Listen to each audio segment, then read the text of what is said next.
Hi everyone. Good morning, namaskar, sat sri akal, salam alaikum. I hope you're all well, fine, healthy, safe. Great to have you. And in today's session, we'll be discussing ISI 2024 UGB solutions. बहुत बढ़िया paper था. UGA वाला part, I thought कि it was on the simplest side. UGB, not as difficult as compared to the previous year. A lot of questions were very common, very standard. And बहुत सारे questions हमने अपने अभी जो ISI mock test full test हुए थे अपने students के लिए वहाँ पर हमने दिए थे.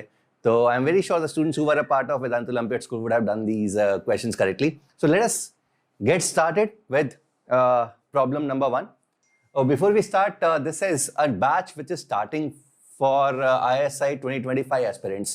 So students who are in currently class 12th or in class 13 that is dropping can take this batch. This batch is going to start from 15th of May. 15th में से start होने वाला है. The links are there in the description box. ISI target ISI CMI 2025. Coupon code is ABMPRO. The batch is for 11,700 rupees. क्या क्या होने वाला है?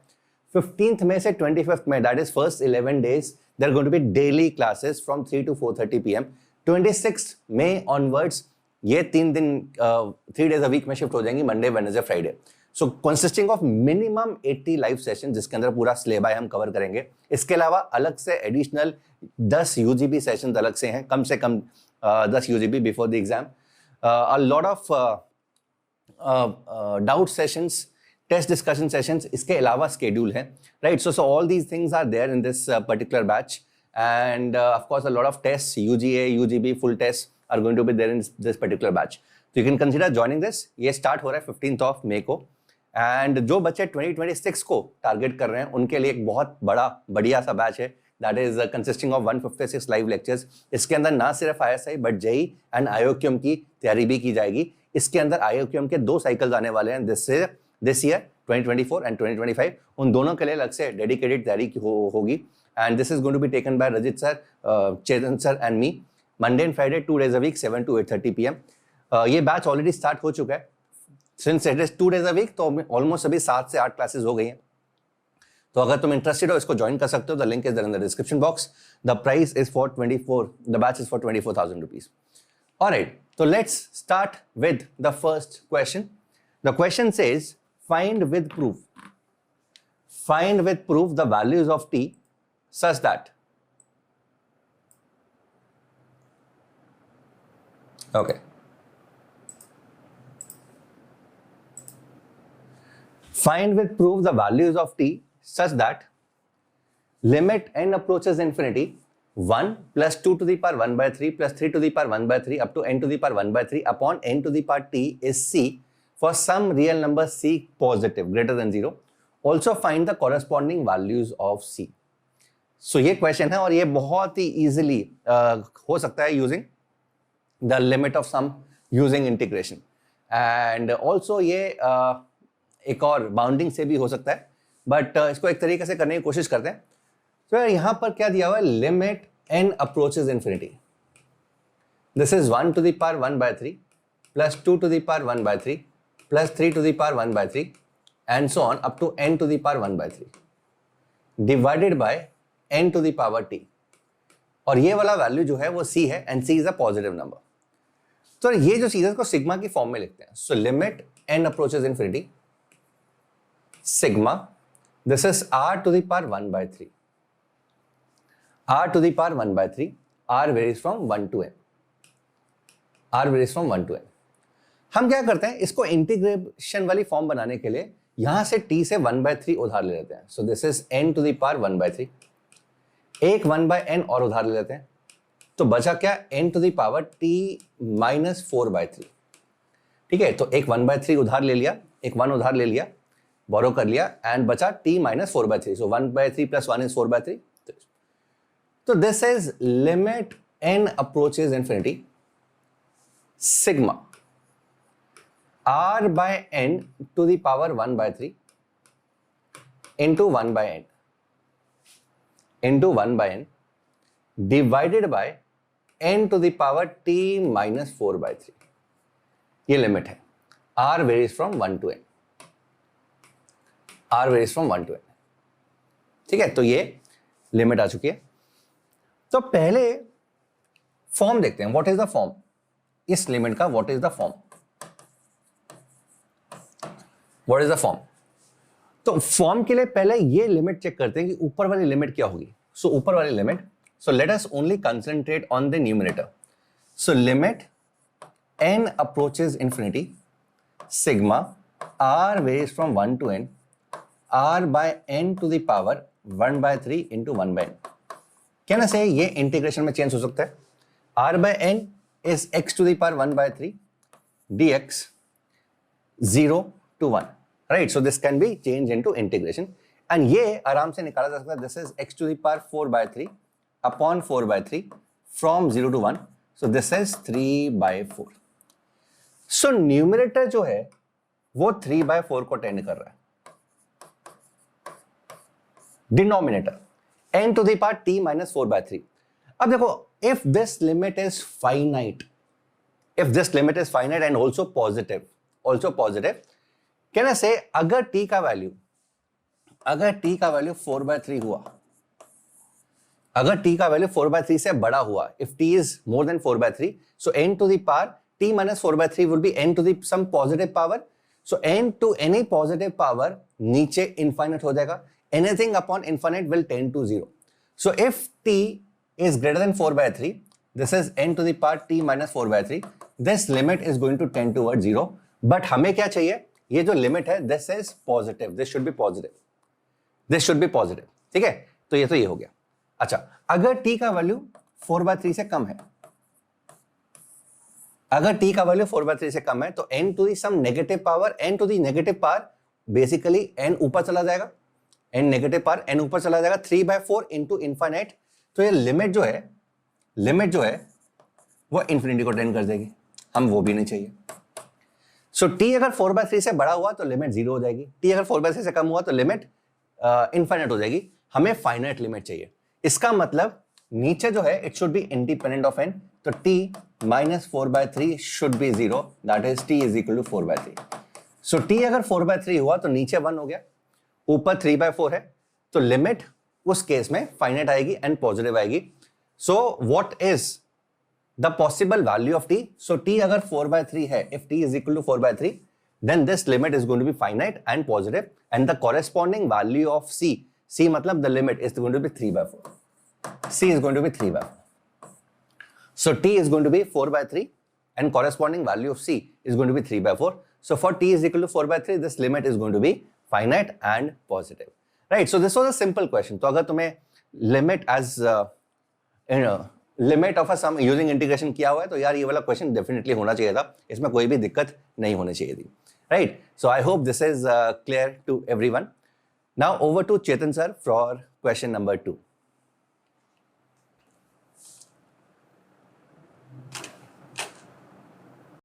Alright, let's discuss question number 2 of UGB 2024. So the question says that suppose n is greater than or equal to 2 and consider a polynomial qnx that is equal to 1 minus x raised to power n minus 1 minus x raised to power n. We need to prove that this polynomial that is qnx equal to 0 has only two real roots which is 0 and 1. ठीक है, तो सबसे पहले तो qn 0 calculate करते हैं, that will be 1 minus 0 minus 1 minus 0 raised to power n, and 1 raised to power n, anything is 1, so this is 0, so that means 0 is definitely one of the root. Now let's similarly calculate qn1, that will be 1 minus 1 raised to power n minus 1 minus 1 raised to power n.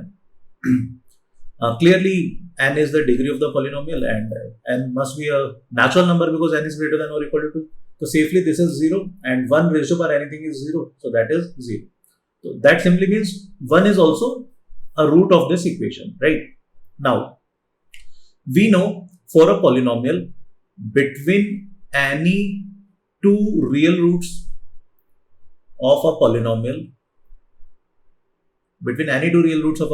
there must lie at least one root of, there must lie at least one real root of its differentiation, that is p dash x. ठीक है, तो अब मैं क्या करता हूं, qnx मुझे given था, मैं पहले देखता हूं कि qnx के डिफरेंशिएशन के बारे में क्या क्या ख्याल है, क्या वो डिफरेंशिएशन बन रहा है।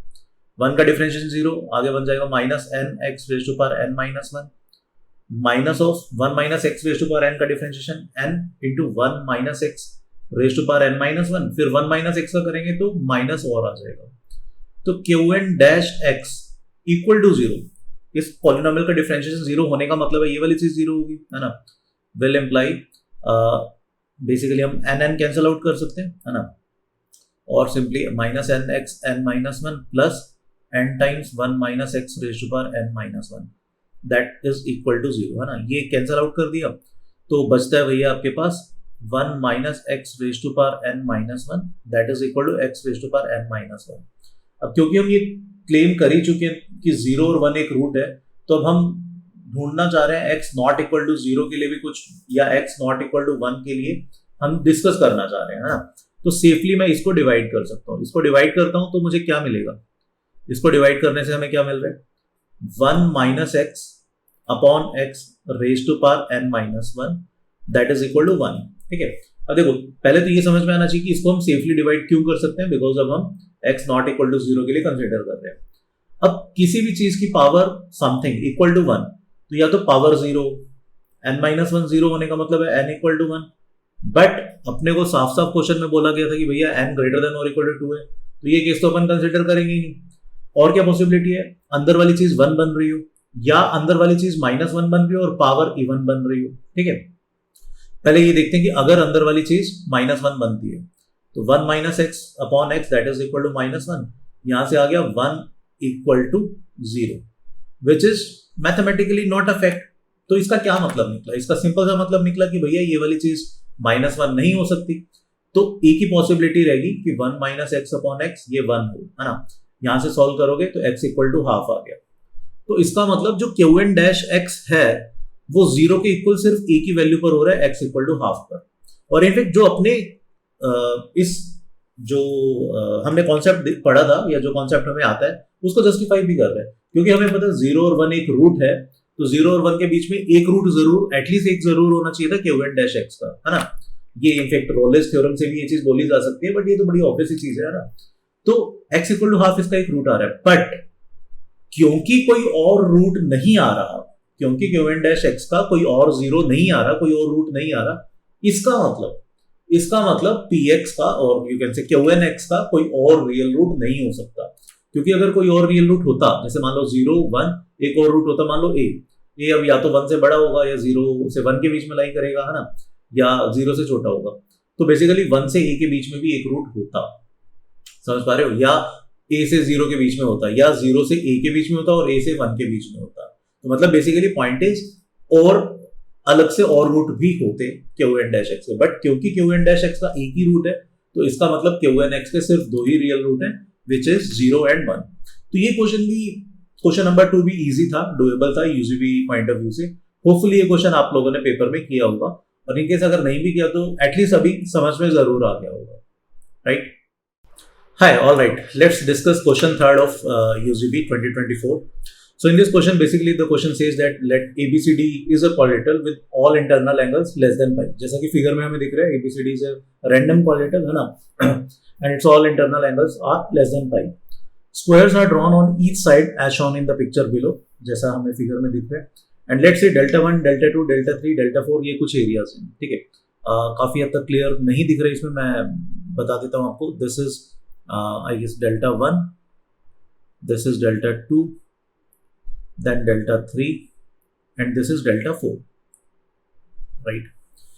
तो हमें प्रूव करना है कि delta 1 minus delta 2 plus delta 3 minus delta 4 that is equal to 0, और in another sense जो opposite areas हैं that is delta 1 plus delta 3 that should be equal to delta 2 plus delta 4. In all अपने को ये prove करना है, यानी इन दोनों का सम should be equal to इन दोनों का सम, ठीक है। This is what we need to prove. देखो ये क्वेश्चन काफी इजी है, मतलब एटलीस्ट जिन्होंने मैथ्स ओलंपियाड की प्रिपरेशन की हुई है उनको तो डेफिनेटली ये बहुत इजी लगना चाहिए था। सबसे पहले तो किसी भी ट्राइंगल का area of any triangle ABC, ठीक है, that is half of a b sine c, ये पता होना चाहिए, ठीक है। किसी भी ट्राइंगल का area is product of the two sides and sine of angle between them का हाफ, है ना, ये एक एरिया का फॉर्मूला हो जाता है।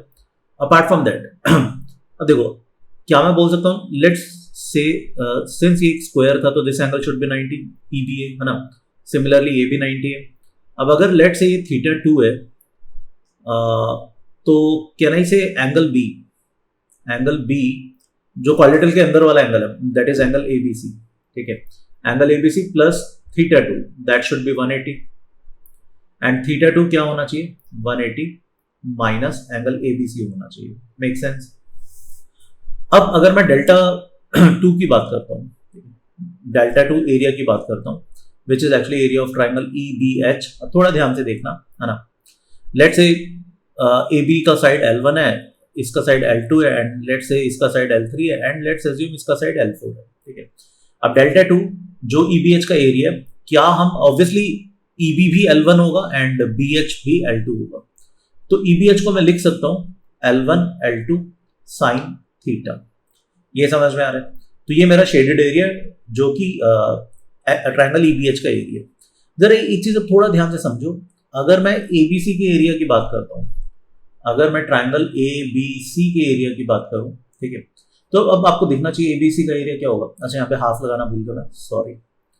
तो ये बन जाएगा half of L1 L2 sine 180 minus angle ABC क्या बन जाएगा 180 minus theta 2 and we know sine 180 minus theta भी क्या होता है, वो साइन थीटा ही होता है ना. तो ये एरिया भी कितना आ गया half of L1 L2 sine theta 2. देखो अब ये डेल्टा 2 भी उतना ही है and area of triangle ABC भी उतना ही है. ठीक है, तो अब कुल मिलाकर क्या बोल सकते हैं हम, डेल्टा 2 जो है वो एरिया ऑफ ट्रायंगल ABC के इक्वल है. ठीक है, सिमिलरली सेम लॉजिक से डेल्टा 4 क्या बन जाएगा, डेल्टा 4 ट्रायंगल ADC के इक्वल हो जाएगा है ना. बेसिकली क्वाड्रिलेटरल में ABCD में AC डायगोनल है, तो डेल्टा 2 हमारा हो गया भैया किसके इक्वल, डेल्टा 2 हो गया हमारा सिंपली ABC के इक्वल एंड डेल्टा 4 हो गया ADC के इक्वल. अब सेम लॉजिक से अगर मैं लेट से इस AC डायगोनल को हटाकर, ठीक है, लेट से हम BD डायगोनल को ज्वाइन कर दें, तो अब डेल्टा, ये जो डेल्टा 1 है, डेल्टा 1 क्या बन जाएगा, डेल्टा 1 सेम लॉजिक से ये बन जाएगा एरिया ऑफ ट्रायंगल ABD के इक्वल. ठीक है, फिर से वही करेंगे हम. डेल्टा 1 के half of L1 L4 sine theta 1 और ABD का एरिया क्या again half of L1 L4 sine pi minus theta 1 which is again sine theta 1. तो यहां से कुल मिलाकर अपन क्या बोल सकते हैं, हम एक चीज क्लेम कर सकते हैं कि भैया जो ये डेल्टा 1 है ये किसके इक्वल है, एरिया ऑफ ABD.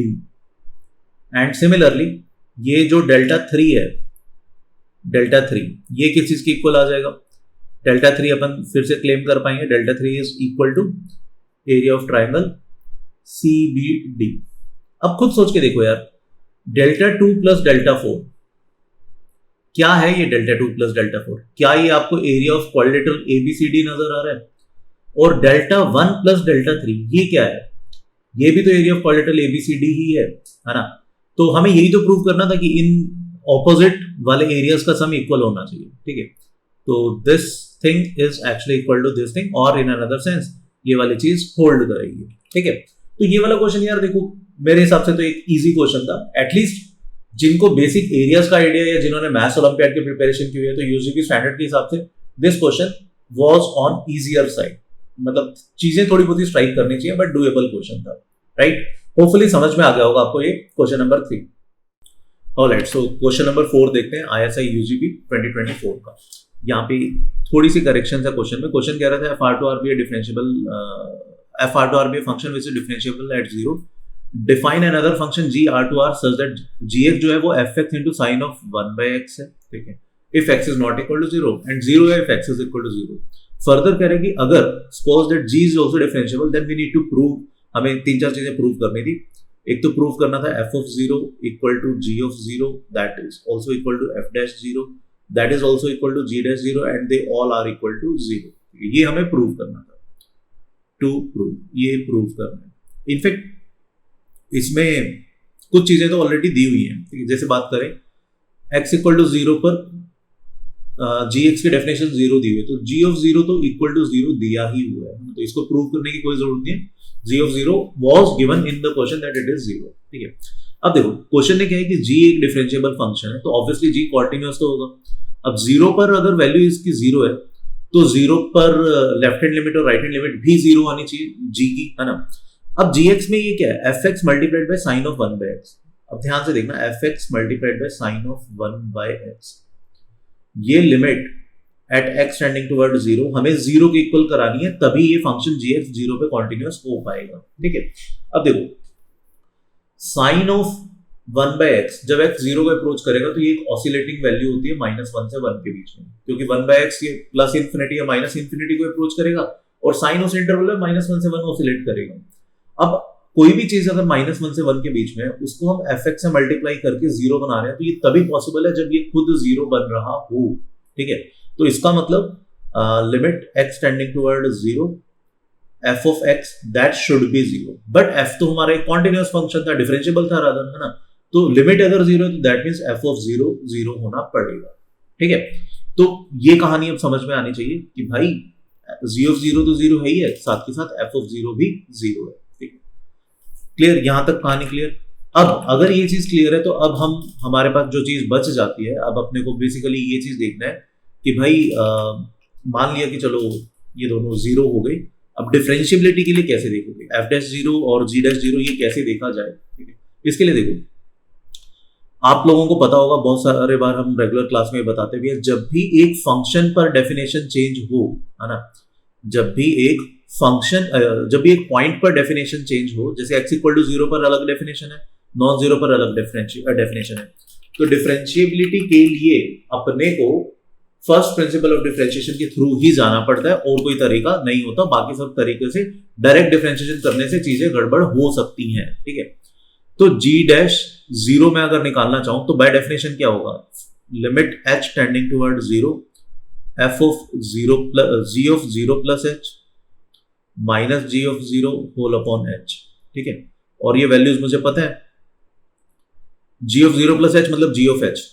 अब h 0 को अप्रोच कर रहा है, h इज नॉट 0, है ना, तो ये वाली डेफिनेशन लग जाएगी, which is f of h sine of 1 by h whole upon h। क्यों whole upon h, because g of 0 0 था, ठीक है। अब देखो ये वाले क्वेश्चन है ना, वैसे बहुत स्टैंडर्ड सा क्वेश्चन है, आपने आई एम वेरी श्योर बहुत जगह देखा होगा, x sine of 1 by x की डिफरेंशिएबिलिटी वगैरह, है ना, या x raise to power p sine of 1 by x, इसमें p की क्या वैल्यू है सच दैट फंक्शन कंटीन्यूअस हो या डिफरेंशिएबल हो, इस टाइप के क्वेश्चन देखे होंगे। बस यहाँ पर हल्का सा चेंज इस क्वेश्चन में क्या था, x पावर p की जगह साइन 1 बाय x fx डाला हुआ था, ठीक है। अब देखो यहाँ पर अपन क्या बोल सकते हैं, पहली चीज तो ये समझने की कोशिश करो, क्या ये 0 है, ये भी 0 है, क्या ये 0 बाय 0 की फॉर्म है, ठीक है, एक 0 बाय 0 की इनडिटर्मिनेट फॉर्म है, ये समझ में आना चाहिए सबको। अब 0 बाय 0 की इनडिटर्मिनेट फॉर्म में बेसिकली 3 पॉसिबिलिटीज हो सकती हैं। अगर ऊपर वाला 0 डोमिनेट कर रहा हो तो ये नेट वैल्यू, नेट लिमिट बनेगी 0। अगर नीचे वाला 0 डोमिनेट कर रहा हो तो ये या तो प्लस इंफिनिटी या माइनस इंफिनिटी आएगा, डिपेंडिंग ऑन द साइन कि पॉजिटिव है या नेगेटिव है। बट हाँ, बहुत सारे लिमिट के क्वेश्चंस में 0 बाय 0 बेसिकली इनडिटर्मिनेट फॉर्म में ऊपर वाले और नीचे वाले में कुछ एक कॉम्प्रोमाइज होते हैं, जिससे कि फाइनाइट कांस्टेंट लेट से k बन जाता है, ठीक है। ये कहानी क्लियर।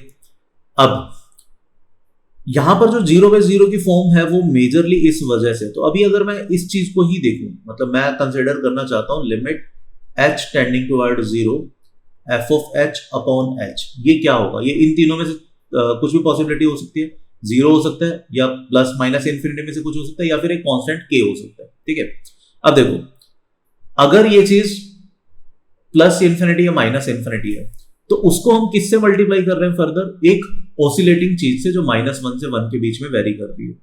तो इंफिनिटी को अगर आप एक ऑसिलेटिंग वैल्यू से मल्टीप्लाई करोगे तो बेसिकली ये एंटायर थिंग कहां से कहां जाने लग जाएगी, माइनस इंफिनिटी से इंफिनिटी जाएगी, उसके बीच में ऑसिलेट करेगी। तो क्या g'0 एग्जिस्ट कर पाएगा, तो नहीं कर पाएगा, ठीक है। क्यों बट हमें एग्जिस्ट कराना जरूरी है, क्योंकि क्वेश्चन में साफ साफ लिखा था डिफरेंशिएबल है, तो ये वाला केस तो हो जाता है खत्म। सिमिलरली अगर fh by h की लिमिट एक कांस्टेंट को जा रही है ना, ये अगर एक कांस्टेंट बन रहा है तो इस ऑसिलेटिंग वैल्यू से मल्टीप्लाई करने की वजह से -k से k के बीच में ऑसिलेट करेगा, एंड हेंस क्या, हेंस वो फिर वापस g'0 एग्जिस्ट नहीं कर पाएगा, मतलब fh by h ये k भी नहीं हो पाएगा। तो इसका मतलब एक ही पॉसिबिलिटी बचती है कि F H by H zero होना पड़ेगा, इसकी लिमिट को जीरो होना पड़ेगा, तभी वो जीरो इस ऑसिलेटिंग वैल्यू को टेक केयर कर पाएगा। ठीक है, तो इसका मतलब इस पूरी कहानी का क्या मतलब हुआ कि limit h tending toward zero f h upon h that has to be zero. ठीक है, ये जीरो होगा। अब ये जीरो होने का मतलब है यहां पर पुट करोगे तो जीरो इंटू ऑसिलेटिंग ये जीरो हो गया, मतलब जी डैश जीरो भी हमारा आ गया जीरो। ठीक है, तो अब अपन ने तीन चीजें प्रूव कर दी, जी डैश जीरो जीरो हो चुके हैं हमारा, ये प्रूव हो गया। जी ऑफ जीरो तो क्वेश्चन में मेंशन नहीं था, एफ ऑफ जीरो भी हमने प्रूव कर दिया था। अब बचता है एफ डैश जीरो, सिर्फ एफ डैश जीरो बचता है। देखो अब ये प्रूफ भी बड़ा आसान है, इसमें कुछ भी नहीं है एफ डैश जीरो में। फर्स्ट प्रिंसिपल ऑफ डिफरेंशिएशन के अकॉर्डिंग, अब क्योंकि एफ एक्स के बारे में तो मेरे को कुछ पता ही नहीं है ना कि क्या है, तो उसका डिफरेंशिएशन मैं कैसे निकालूंगा जीरो पे, डिफरेंशिएशन तो कर ही नहीं सकते। तो एफ डैश जीरो मैं फर्स्ट प्रिंसिपल से निकालता हूं, limit H tending toward zero f of zero plus H यानी कि F H minus F of zero तो जीरो है, अभी हमने क्लेम किया था, होल अपॉन एच। तो ये एफ डैश जीरो की वैल्यू होगी, ये लिमिट। अब अभी तो क्लेम किया कि ये लिमिट किसके इक्वल है, ये लिमिट जीरो के इक्वल है, जो बेसिकली एफ डैश जीरो की वैल्यू है। ठीक है, that means F dash zero भी क्या होगा, जीरो। तो इस तरीके से अपन कंक्लूड कर सकते हैं कि भैया ये चारों चीजें g of zero, f of zero, g dash zero, f dash zero, ये चारों चीजें जीरो होंगी। इसमें से इनफैक्ट जी ऑफ जीरो तो जीरो दिया ही हुआ था। ठीक है, तो ये मतलब देखो अगेन आई विल से कि एक स्टैंडर्ड क्वेश्चन का वेरिएशन है, जो आपने डेफिनेटली ये क्वेश्चन जरूर किया होगा, एक्स पावर पी या x power n sine of one by x when x is not equal to zero, zero when x is zero. ये बड़ा स्टैंडर्ड सा क्वेश्चन है, आईएसआई की प्रिपरेशन में डेफिनेटली आपने जरूर किया होगा। तो होपफुली ये क्वेश्चन अब समझ में आ गया होगा सबको, है ना। Alright, so let's discuss question number 5 of ISI UGB 2024। यार ये क्वेश्चन अच्छा क्वेश्चन था, अच्छा इसलिए था इसमें आई एम वेरी श्योर बहुत सारे बच्चों का हो गया होगा एंड काफी सारे बच्चों का RI1 आया होगा हर अल्फा आई के लिए, but that is not true. ये अच्छा इसीलिए कि इसमें शायद बहुत कम बच्चों को फुल मार्क्स मिलेंगे, पार्शियल मार्क्स में भी मिल जाए, है ना, डिपेंडिंग अपॉन आपने क्या क्या एग्जैक्टली किया है ना।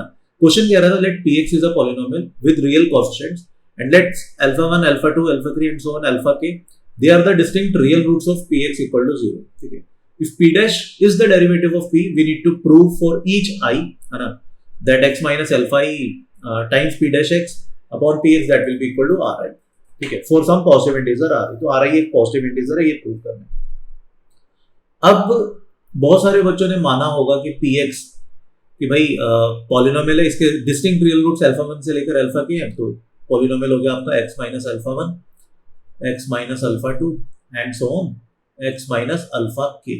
ठीक है, और फिर कुछ कुछ करके ये क्वेश्चन प्रूव किया। ठीक है, या मतलब कुछ कुछ करके आर आई की वैल्यू निकाली। जिन्होंने इस अप्रोच से किया होगा उनका आर आई हमेशा 1 आया होगा। ठीक है, ये गलत है। क्यों गलत है? पहली बात तो जरूरी नहीं कि भाई यहाँ पर एक आपने के भूल गया। ठीक, अब हो सकता है बहुत सारे बच्चों ने के हिसाब से कर दिया हो, अब के लगाने के बाद भी ये आपका आर आई 1 ही आया होगा, क्योंकि पी डैश एक्स और पी एक्स दोनों में वो कैंसल आउट हो जाएगा। ठीक है, तो के से कोई फर्क नहीं पड़ा। तो जिन बच्चों ने के भूल गए होंगे उनके लिए ये प्रॉब्लम है ना।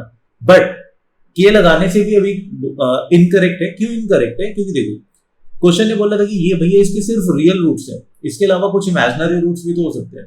तो px में मल्टीप्लाइड बाय कुछ और qx भी आ सकते हैं, such that qx equal to 0 या qx is not equal to 0 for all x belongs to r। मतलब कोई भी उसका रियल रूट नहीं है, कॉम्प्लेक्स रूट तो हो सकते हैं, इसने तो सिर्फ रियल रूट्स के लिए बोला। जिन्होंने ऐसे किया उनका भी RI हमेशा 1 आया होगा, बट उन्होंने भी ये गलती कर दी। क्या गलती कर दी कि भाई इन्होंने बोला है कि let alpha 1 alpha 2 and so on alpha k they are the distinct real roots of px। Distinct real roots है, बट वो रिपीट तो कर सकते हैं ना यार। ऐसा हो सकता है x माइनस अल्फा 1 की कुछ पावर हो, मान लो 4 पावर है, x माइनस अल्फा 2 की कुछ पावर हो, मान लो 32 पावर है, तो क्या कर लोगे, है ना, एंड सो ऑन। तो कुछ भी पावर्स आ सकती है। अब जिन्होंने पावर लेकर की है उनका RI बेसिकली एक्चुअली पावर के इक्वल आया होगा।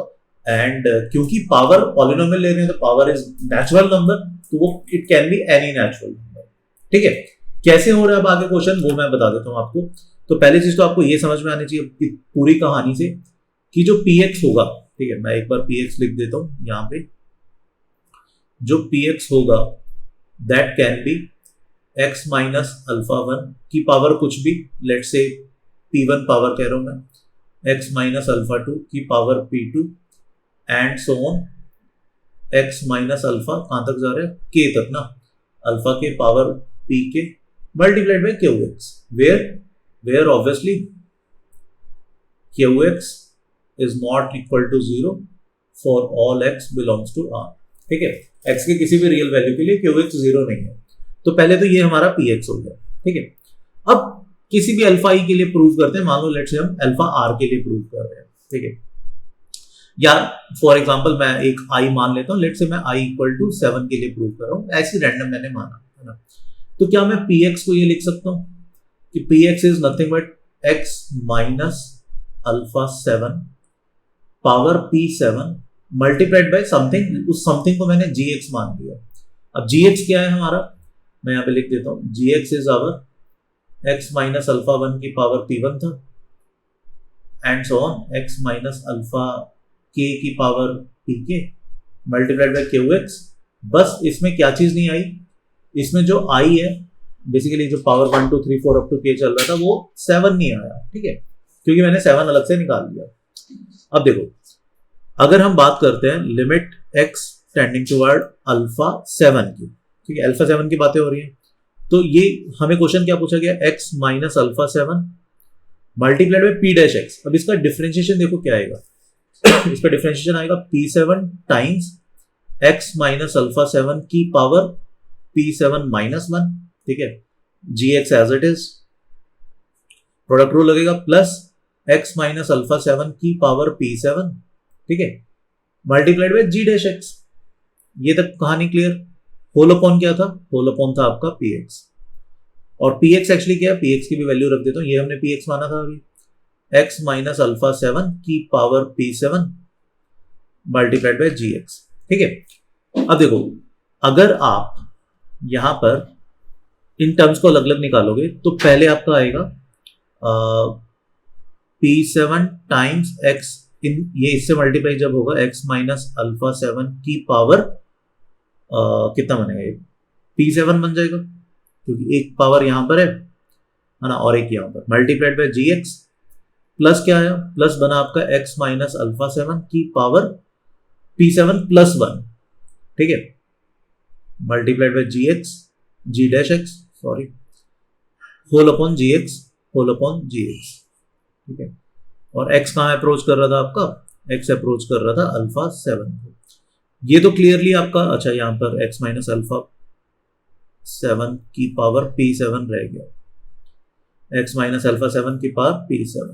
ठीक है, ये पूरा कैंसिल आउट हो रहा है इससे, इधर एक पावर खत्म हो जाएगी, p7 खत्म हो जाएगा, एक पावर बच जाएगा। ठीक है, तो फाइनली ये किस चीज के इक्वल आ गया, नीचे लिख देता हूं मैं, limit x tending toward alpha 7 p7 plus plus क्या, x minus alpha 7 multiplied by g dash x upon gx। ठीक है, g dash x upon gx, ये कहानी यहां तक समझ में आनी चाहिए। अब क्योंकि gx का कोई भी रियल रूट नहीं था, ठीक है, क्योंकि gx का कोई भी रियल रूट नहीं था, और यू कैन से बेसिकली अल्फा 7 पर gx 0 नहीं हो रहा है ना, gx का सॉरी था रियल रूट, बट i की वैल्यू 7 नहीं थी, तो alpha 1 alpha 2 and so on वो सब रियल रूट है, बट अल्फा 7 पे 0 नहीं था। g डैश x हो सकता है 0 हो जाए, रिपीटेड रूट है क्योंकि, तो x माइनस अल्फा 7 की वजह से ये वाला फैक्टर 0 बन जाएगा। ठीक है, बचेगा क्या, बचेगा हमारा p7 जो किसके इक्वल है आ गया, लिमिट वो ri के इक्वल आ गया। तो क्या ri 1 होना जरूरी है, नहीं, ri एक्चुअली कुछ भी पॉजिटिव इंटीजर हो सकता है, कुछ भी नेचुरल नंबर हो सकता है, वो एक्चुअली x माइनस अल्फा की पावर पे डिपेंडेंट है। ठीक है, बस यही इस क्वेश्चन के लिए प्रूफ था। ठीक है, तो अगेन मतलब ये क्वेश्चन अच्छा क्यों था, बिकॉज बहुत सारे बच्चों ने इसमें शायद px को करेक्ट नहीं माना होगा, तो पार्शियल मार्क्स मिलेंगे, राइट, बट होपफुली ये सॉल्यूशन अभी समझ में आ गया होगा। Alright, so this is question number 6 of ISI UGB 2024. So the question states that let x1, x2, x3 and so on till x 2024, they are non-negative real numbers with sum of all these real numbers is 1. Find with proof the minimum and maximum possible values of the expression. ठीक है, तो इसका maximum value 1 आता है and minimum is 1/1012। देखते हैं एक बार कैसे, है ना। देखो, सबसे पहले हमने एक काम किया, अगर आप ये सिग्मा को ध्यान से देखोगे 1 से लेकर 1012 तक xi है, फिर 1013 से लेकर 2024 तक ये xi स्क्वायर्ड है, राइट। तो बेसिकली क्या हो रहा है, पहले 1012 टर्म्स में xi आ रहा है, फिर अगले 1012 टर्म्स में xi स्क्वायर्ड है, ठीक है। तो पहले तो हमें इस चीज का पता है, इसको हम यूज करते हैं। तो मैंने क्या किया, basically summation of i equal to 1 से लेकर 1012 xi, ये तो था ही। और उसके अलावा क्या था हमारे पास, i की वैल्यू 1013 से लेकर 2024 तक xi स्क्वायर्ड था, है ना। मैंने इस सिग्मा को पूरा कंप्लीट करने के लिए 1013 से लेकर 2024 तक ऐड कर दिया एंड ऑब्वियसली फिर उसी वैल्यू को सब्ट्रैक्ट कर दिया, ठीक है। i इक्वल टू 1013 से लेकर 2024 तक xi को सब्ट्रैक्ट कर दिया। अब ये वाली चीज क्या बन गई, 1 से लेकर 1013 1 से लेकर 2024 तक पूरा का सिग्मा बन गया विच वाज 1 प्लस। अब यहाँ पर देखो, यहाँ पर अगर आप ध्यान से देखोगे इनकी हम क्लबिंग कर सकते हैं ना। ये क्या बन रहा है, ये बेसिकली अगर हम बात करें summation of i varies from 1013 से लेकर 2024 तक xi कॉमन ले लो इन दोनों में से टाइम्स xi माइनस 1, ये चीज बनती है, ठीक है। क्लियर। अब देखो ये चीज थोड़ी सी राहत वाली चीज है बिकॉज इसमें हमने थोड़ा बहुत इसको खेला हुआ है। अब क्लियरली ये नॉन नेगेटिव नंबर है, पहले तो आप ये समझने की कोशिश करो, कोई भी xi की बात करो नॉन नेगेटिव है तो ग्रेटर देन और इक्वल टू 0 होगा and it should be less than और इक्वल टू 1। 0 से 1 के बीच में होना चाहिए, क्योंकि 1 से बड़ा हो गया तो सम हमारा 1 से बड़ा हो जाएगा, जो कि अलाउड नहीं है। 1 हो सकता है, ऐसा हो सकता है कि कोई एक xi 1 हो और बाकी सब 0, है ना। तो दिस इज द पॉसिबिलिटी। और इस पॉसिबिलिटी में अगर मैं xi स्क्वायर माइनस xi का ग्राफ बनाऊंगा ना, क्वाड्रेटिक है, सिर्फ इतने से का ग्राफ बनाता हूँ 0 से 1, है ना, क्लियरली हमें दिख रहा है ये हमेशा लेस देन और इक्वल टू 0 रहेगा, ठीक है। तो इंडिविजुअल xi हमारा वैसे भी मतलब ये तो सीधा भी दिख रहा था, xi टाइम्स xi माइनस 1 है ना। xi 0 होने पर ये 0, दिस 0 इंप्लाइज xi इज 0 और xi इज 1, है ना। बाकी सब वैल्यूज के लिए ये नेगेटिव बनता है क्योंकि ये चीज एक फ्रैक्शन बनेगी एंड ये नेगेटिव बन जाएगा। ये बात समझ पा रहे हो। तो xi टाइम्स xi माइनस 1, ये 0 सिर्फ दो ही वैल्यूज के लिए हो रहे, 0 एंड 1 के लिए, बाकी सब वैल्यूज के लिए नेगेटिव रहेगा। अब मैक्सिमम वैल्यू के लिए ऑब्वियसली क्या मैं बोल सकता हूँ, ये वाली term is now less than और इक्वल टू 0, सिर्फ इतना सा टर्म। तो मैक्सिमम वैल्यू 1 हो सकता है, वो भी कब, जब मैं इस सबको 0 के इक्वल बना दूं। अभी अभी हमने देखा कि ये चीज 0 के इक्वल कब बन रही है, जब हर एक xi 0 या 1 हो, इन दोनों में से कोई एक चीज होनी चाहिए, ठीक है। अब कैसे बना सकते हैं, ये अब हमारी 1013 से लेकर 2024 है, किसी भी एक xi को 1 बना दो, ठीक है, एंड बाकी xi को बना दो 0। ऐसा करने से ये एग्जैक्टली सम, बेसिकली जो सम हमें 1 करना था वो 1 के इक्वल हो गया। एंड किसी एक xi को 1 बनाना है, वो कौन से xi को 1 बनाना है, फॉर i वेरीज फ्रॉम 1013 से लेकर 2024 तक, इस विंडो में किसी भी एक को 1 बना दो, बाकी सबको 0। यहां तक समझ में आ रहा है। तो ये तो हो गई मैक्सिमम वाली बात, ठीक है। तो मैक्सिमम हम यहां से कितना क्रिएट कर पाएंगे, 1, ठीक है। अब मिनिमम पर आते हैं। मैक्सिमम होपफुली सबको समझ में आ गया होगा, इजी था मैक्सिमम तो। इवन जिसने सिर्फ मैक्सिमम के लिए सॉल्व किया उसको भी कुछ ना कुछ पार्शियल मार्क्स जरूर मिलेंगे। अब मिनिमम के लिए देखते हैं, ठीक है। चलो अब मिनिमम के लिए देखते हैं। देखो सबसे पहले तो अपन ने अब इसको कन्वर्ट कर दिया था 1 प्लस समेशन ऑफ i आपका 1013 से लेकर कहां तक वेरी कर रहा है 2024 तक, और यहाँ पर क्या बन गया था xi स्क्वायर माइनस xi, ठीक है। अब पहले तो ये समझने की कोशिश करो, देखो यहाँ पर ये 1012 वेरिएबल है, हमें पता है कि a स्क्वायर माइनस a या और in general x square minus x का ग्राफ होता है भैया कुछ ऐसा, जिसकी मिनिमम वैल्यू कहां पर आएगी, हाफ पर, और वो कितनी होती है 1/4 माइनस 1/4, ठीक है। अब मजा तो आता सबको हम हाफ हाफ हाफ दे दें ताकि मिनिमम वैल्यू जितना मिनिमम हो जाए होता रहेगा ना। बट प्रॉब्लम क्या थी, प्रॉब्लम ये थी हमें ये सम भी 1 रखना है। अगर सबको हाफ दे देंगे तो ये सम कितना बन जाएगा 1012 का आधा, मतलब कि आपका जो भी बन गया 506 बन गया ना 506। बट ये हमारा सम कितना देगा 1, यानी सबको हाफ देकर तो काम नहीं चल सकता। अब मान लो मैंने कुछ value x1 x plus x2 and so on, ये जो भी x 1012, पहले 1012 वेरिएबल थे जो भी, जिनका अब यहां पर कोई काम नहीं है ना। मान लो मैंने वहां पर x, किसी भी एक x को कुछ ना कुछ वैल्यू दी, क्या उससे मेरे इस चीज पर फर्क पड़ेगा? नहीं, ठीक है। अब उसको मैं ज्यादा कर दूं या कम कर दूं, उससे अगर ये मेरा एक्सप्रेशन मिनिमम हो रहा है, थोड़ा और कम हो रहा है, तो बढ़िया है ना यार। अब पॉइंट क्या है इसमें से, क्योंकि ऐसा तो हो नहीं सकता सारी वैल्यूज हाफ होंगी, तो बहुत सारी वैल्यूज हाफ से छोटी होंगी, हाफ से बड़ी तो मतलब कमी होनी चाहिए, मतलब बहुत सारी ऐसी वैल्यूज होंगी जो हाफ से छोटी होंगी।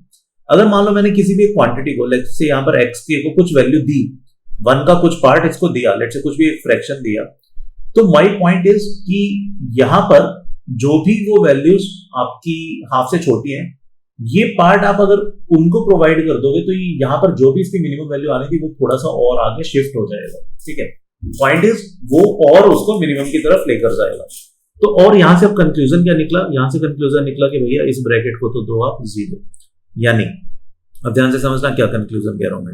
इसका मतलब मिनिमम के लिए सबसे पहले तो ये पहले 1012 जो वेरिएबल्स है ना, इनको तो चिपका दो आप 0, ठीक है। मतलब हमने बोला कि x1 equal to x2 equal to and so on x 1012, ये हमने कर दिया 0, ठीक है। अब इसका मतलब क्या हो गया? x 1013 से लेकर बाकियों का सम 1014 plus and so on x 2024, ये सम बच गया 1, ठीक है। ये सम 1 बच गया।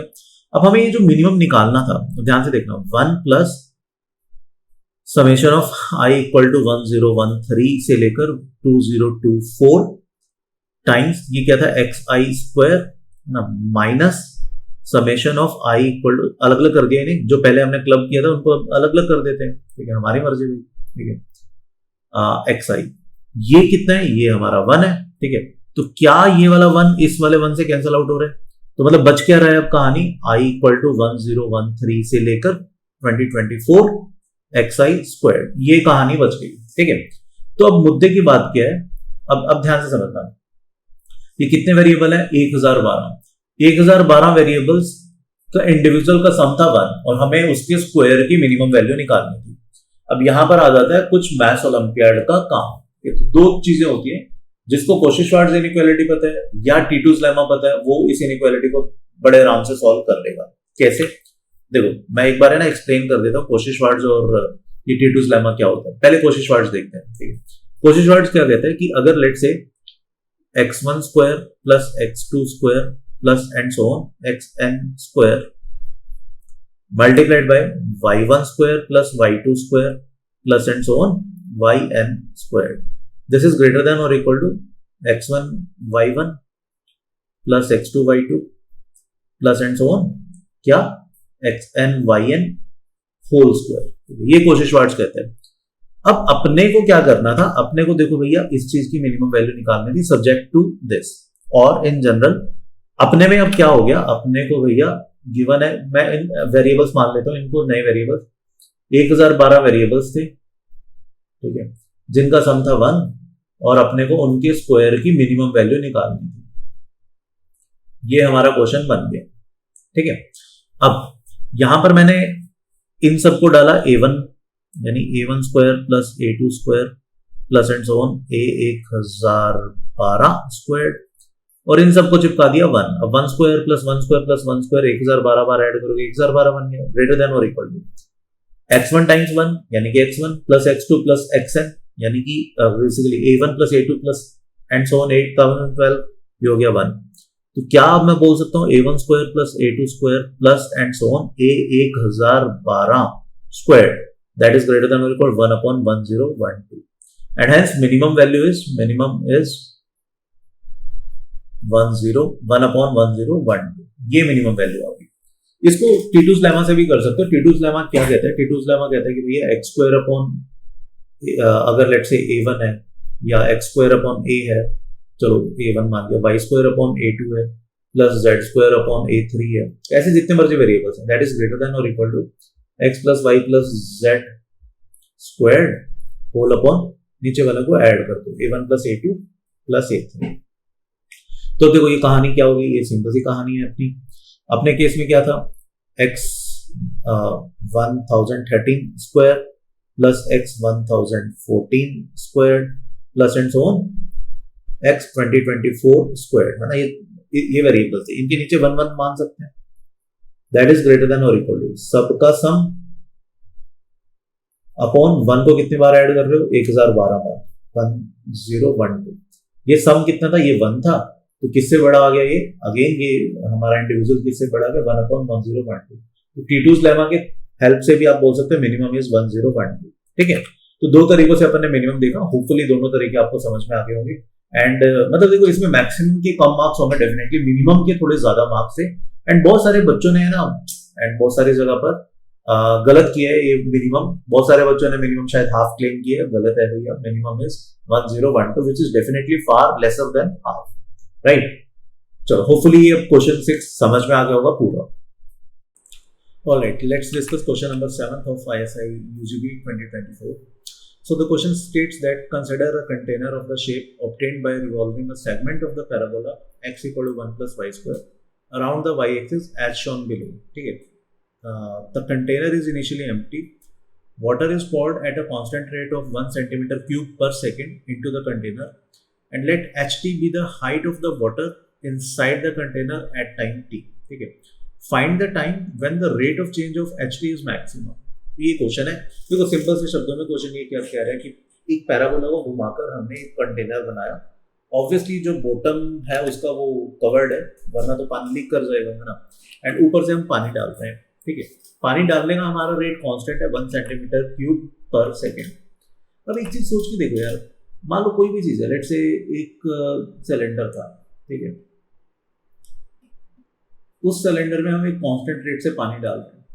अब क्योंकि सरफेस एरिया, इसका एरिया कांस्टेंट है, तो क्या एक कांस्टेंट रेट से हाइट इंक्रीज करेगी। ठीक है, मेक सेंस। तो rate of change of height constant होगा सिलेंडर के केस में। अब सोच के देखो, अगर मान लो कोई वेसल कुछ इस टाइप का, ग्लास टाइप का, जिसका बॉटम थोड़ा नैरो है ना, एंड ऊपर की तरफ वो बड़ा है उसका रेडियस। अब हम इसमें पानी डालते हैं, तो धीरे धीरे सरफेस एरिया बढ़ रहा है, तो हाइट मतलब पानी ज्यादा कंज्यूम होगा एक पर्टिकुलर हाइट रेज करने के लिए।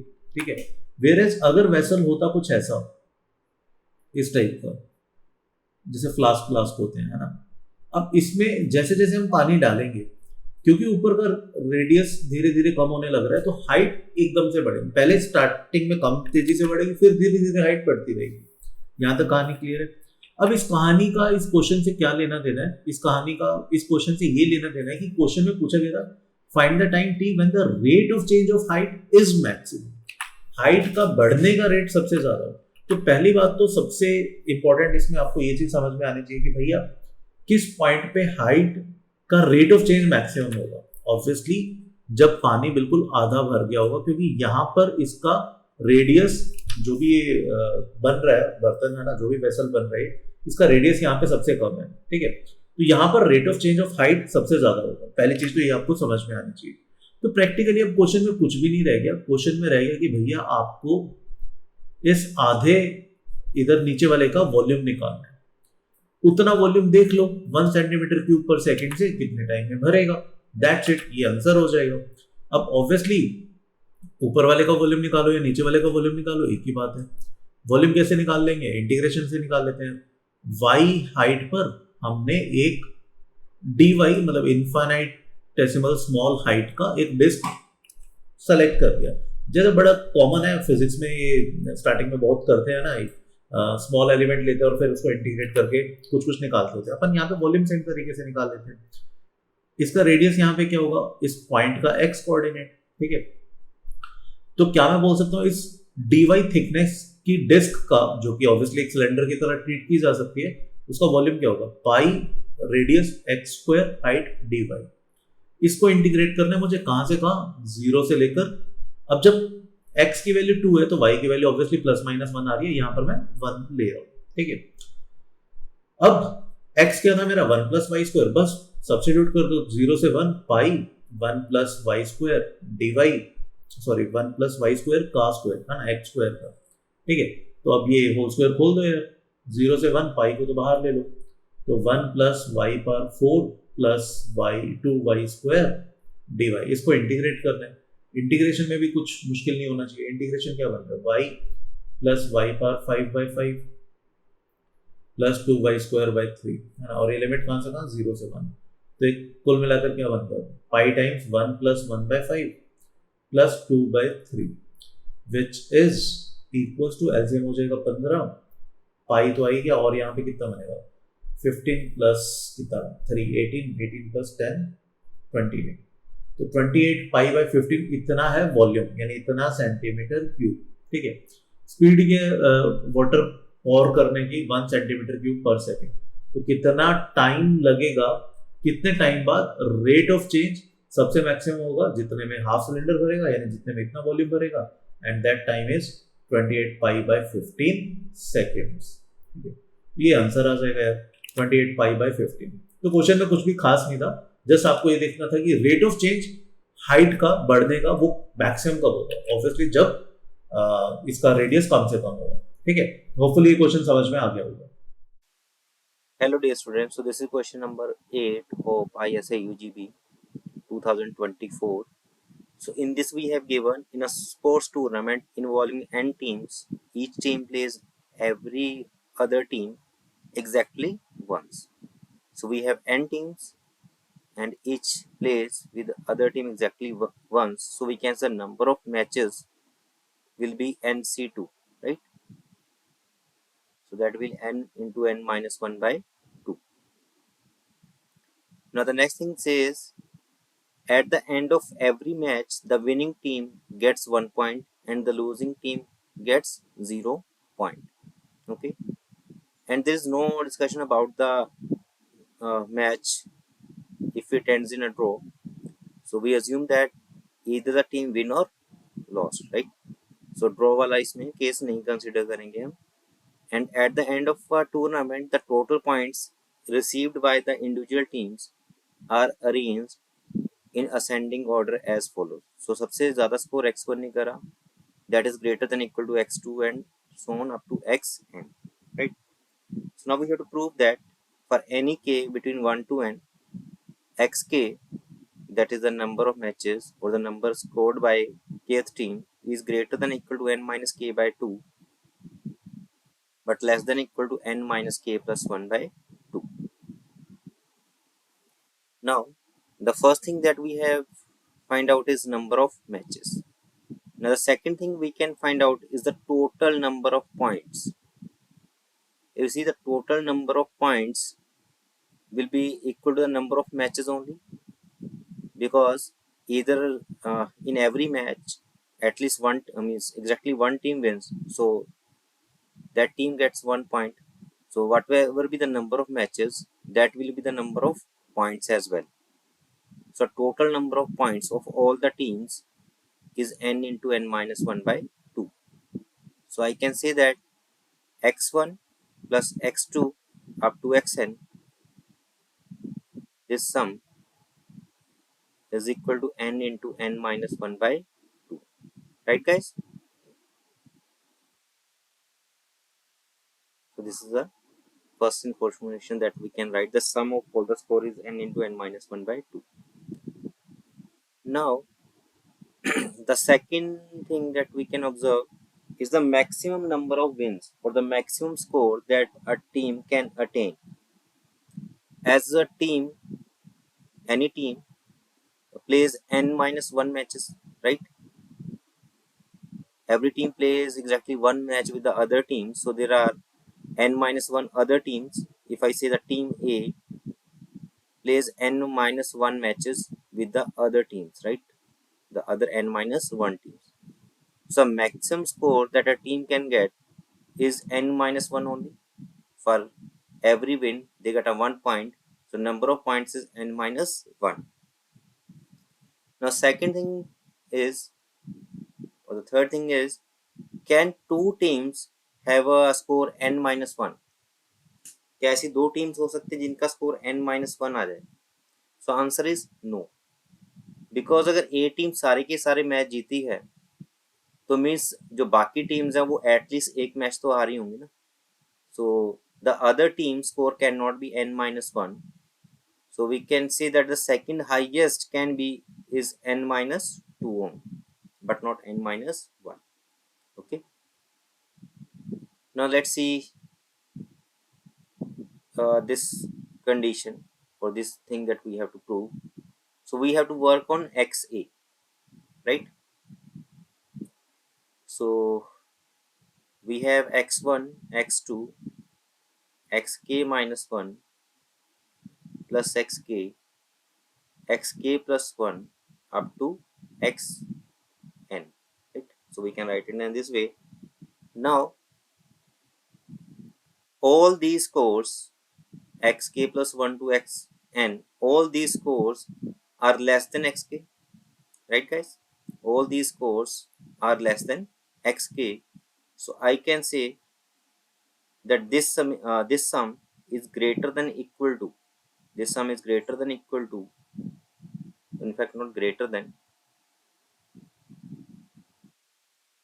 is less than equal to, if I replace xk plus 1 with xk, xk plus 2 with xk, and xn with the xk. So I'm saying it is less than equal to x1 x2 xk plus xk, xk, and up to xk. So x1 to xn का जो sum है that should be less than or equal to this one, right? Now if we see the terms before xk, that is x1 to xk minus 1. If we see these values also, we can say that x1 is less than or equal to n minus 1. Can we say that? Because we know the maximum score or maximum point that a team can attain is only n minus 1, and we have written here that x1 has the greatest number of points. So we can say that x1 is less than equal to n minus 1. So this summation we can write as is less than equal to, if we say x1 is less than n minus 1, x2 is less than equal to n minus 2, and up to xk minus 1 will be equal less than or equal to n minus k minus 1, right? And now if we add these xk, how many xk's are there?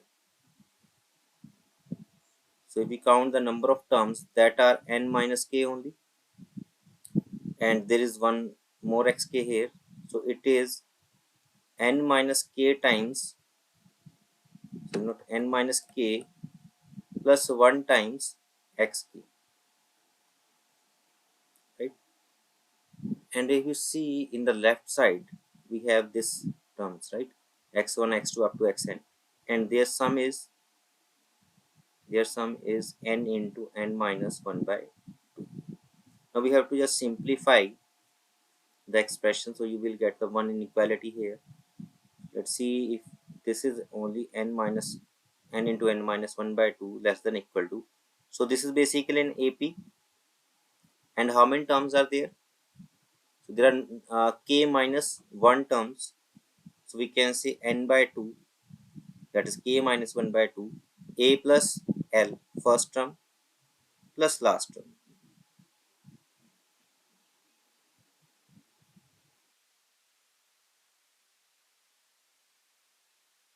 right guys?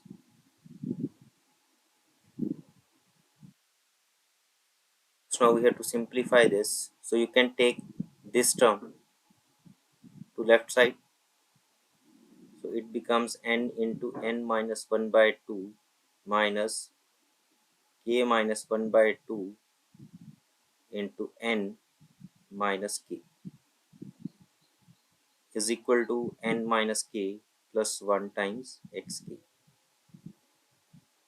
Now the LCM is same, that is 2, so it becomes n square minus n, and if you multiply these, it becomes minus kn plus k square plus n minus k.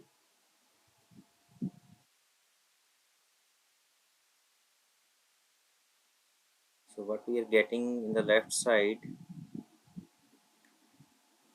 it is n square minus n. Okay, let me see the summation part, the sum of APs.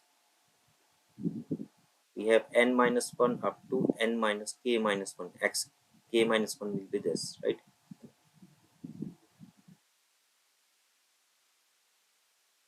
then we write the number of terms by 2, n by 2 a plus l, so that will be n plus n, that is 2n.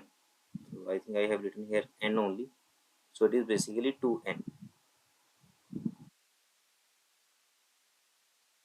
Okay. So it is 2n minus k.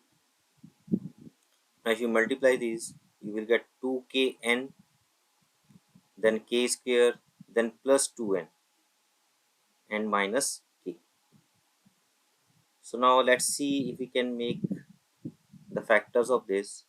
You see n square minus 2kn plus k square, it becomes n minus k square, and the remaining terms, if you see, we have minus n plus 2n minus k, that is n minus k only,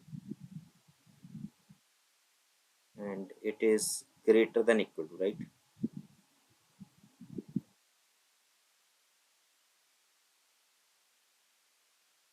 So what should be the next step? You can take n minus k common, so we left with n minus k plus 1 by 2.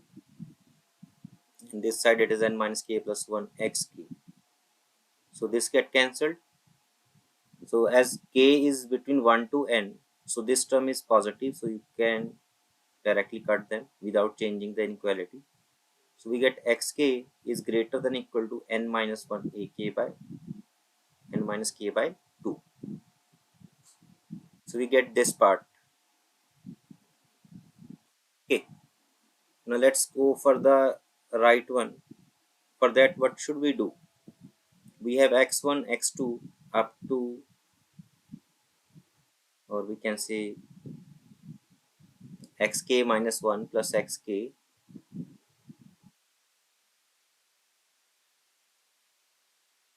up to xn. Now this value is greater than equal to, if I replace x1 with xk, because xk is less than x1, xk is less than x2, less than or equal to x2, for xk minus 1 is also greater than or equal to xk. So xk जो है ये x1 से भी छोटा, x2 से भी, and so on up to xk minus 1. So then how many xk we will get? It is k times xk, and the other terms we write as it k plus 1 up to xn. Now these points xk plus 1 up to xn, ये किससे बड़े होंगे बच्चों? The xn minimum value is, xn is basically the last team, right, जिसका सबसे कम score था. इसकी value क्या हो सकती है? 0, right? The minimum value of xn is 0, and no two teams have a minimum value is 0, because if two teams minimum value is 0, that is not possible, because if one team has a value 0, it means it lose all the matches, right? तो means ये सभी टीमों से एक एक match हारी है, तो मीन्स किसी दूसरी टीम के पास एटलीस्ट एक पॉइंट तो होगा ही होगा. So I can say that these values xn is greater than equal to 0, xn minus 1 is greater than equal to 1, and xk plus 1. So if you go by these numbering, so how many terms we have here? From xk plus 1 to xn, how many terms we have? That is n minus k, right? There are n minus k terms. So you can see the first term is 0, second term is 1, then the last term will be, or the n minus kth term will be, by using ap, it is n minus k minus 1. So this is the ap from 0 to n minus k. First term is 0, second term is 1, so third term is 2, means we are subtracting 1, so the last term means n minus k will be n minus k minus 1, right? So we can say that this is greater than equal to k times xk, and now this is the ap. First term 0, so we can neglect this one, so 1 to n minus k minus 1. is it is 1 plus 2 up to n minus k minus 1. So now you can write a formula for sum of n natural number, that is n into n plus 1 by 2, and its last term is n minus k minus 1. So its sum is n minus k minus 1 into n minus k by 2, right guys? And in the left side it is the total number of points, that is x1 plus x2 up to xn, which is n into n minus 1 by. So now again, if you keep kxk one side and taking all the terms other side, it becomes n into n minus 1 by 2 minus, if you multiply these, you will get n square, then minus kn and minus k minus 1, that is 2k plus 1n plus k into k plus 1 by 2. So now taking LCM 2, so you will get n square minus n square plus 2k plus 1n minus k into k plus 1. So n square get cancelled out. Now you can see that k times xk is less than equal to, so it is 2k plus 1n and minus n, that becomes 2kn, right? And this is minus k into k plus 1 by 2. So we can divide by k both sides, so xk is less than equal to 2n minus k plus 1 by 2. Now if we separate the terms or separate the numerator, it becomes n minus k plus 1 by 2. Xk is less than equal to n minus k plus 1 by 2, that is given here, and xk is greater than or equal to n minus k by